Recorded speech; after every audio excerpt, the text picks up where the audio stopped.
जय श्री कृष्णा। राधे राधे दोस्तों। आज के हमारे इस वीडियो में हम आपके लिए अधिक मास के संकट चतुर्थी की पुरानी कथा लेकर आए हैं। प्राचीन काल में सतयुग में चंद्रसेन नाम के एक राजा थे। राजा चंद्रसेन धर्मपरायण और सदाचारी थे। वह अपनी पत्नी, पुत्रों तथा बंधु बांधवों के साथ आनंद पूर्वक अपने महल में निवास करते थे। सौभाग्य से उसकी रानी बहुत गुणवंती तथा पतिव्रता स्त्री थी। उनका नाम रत्नावली था। एक दिन शत्रुओं ने उनके राज्य पर हमला कर दिया और उनके राजपाट और सेना पर अपना अधिकार जमा लिया। राज्य छीन जाने के बाद राजा चंद्रसेन के भाई बंधुओं ने भी उनका साथ छोड़ दिया। इसके बाद राजा अपनी पत्नी रत्नावली के साथ वन को चले गए। वन में भटकते हुए, भूख प्यास और कष्ट सहते हुए वह बहुत समय बीत गया। एक दिन वन में भटकते हुए रानी रत्नावली के पैर में कांटा चुभ गया।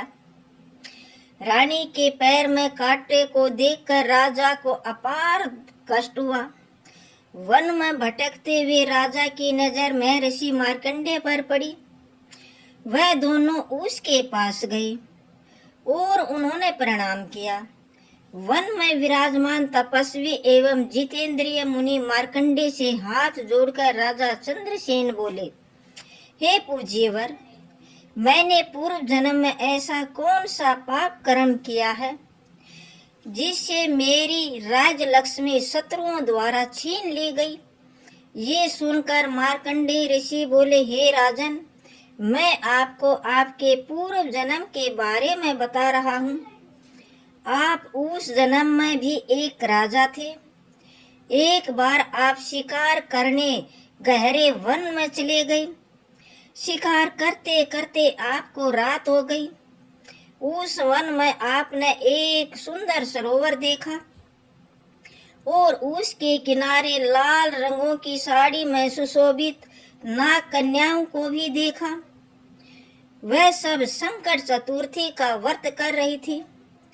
जब वह चंद्रमा को अर्घ्य देकर अपने घर जाने लगी, तब आप उनके सामने खड़े हो गए और उनसे पूछने लगे, हे नाग कन्याओं, कृपा कर मुझे बताओ कि आप किस भगवान की पूजा कर रही हो। मैं भी वह पूजन करना चाहता हूँ। वह कन्याएं बोली। ये सुनकर वे कन्याएं बोली, आज अधिक मास की चतुर्दशी तिथि है। हम इस दिन भगवान गणेश की पूजा करते हैं। दिन भर उपवास करके शाम को गणेश की पूजा करने के बाद चंद्रमा को अर्घ्य देकर हम अपना व्रत पूर्ण करते हैं। ये बात सुनकर राजा ने नाग कन्याओं को नमस्कार किया और अपने मन में इस व्रत का संकल्प कर लिया और वहां से चले गए। इस व्रत के प्रभाव से गणेश जी आपसे प्रसन्न हुए और आपको पुत्र, सद्गुणों वाली स्त्री, धन्य धान्य आदि से पूर्ण किया। सभी मनोकामना पूर्ण करी। परंतु कुछ समय बाद गर्भ में आकर आप घमंड में आकर आप गणेश जी का ये व्रत करना भूल गए। इसके बाद कुछ समय बाद आप मृत्यु को प्राप्त हुए।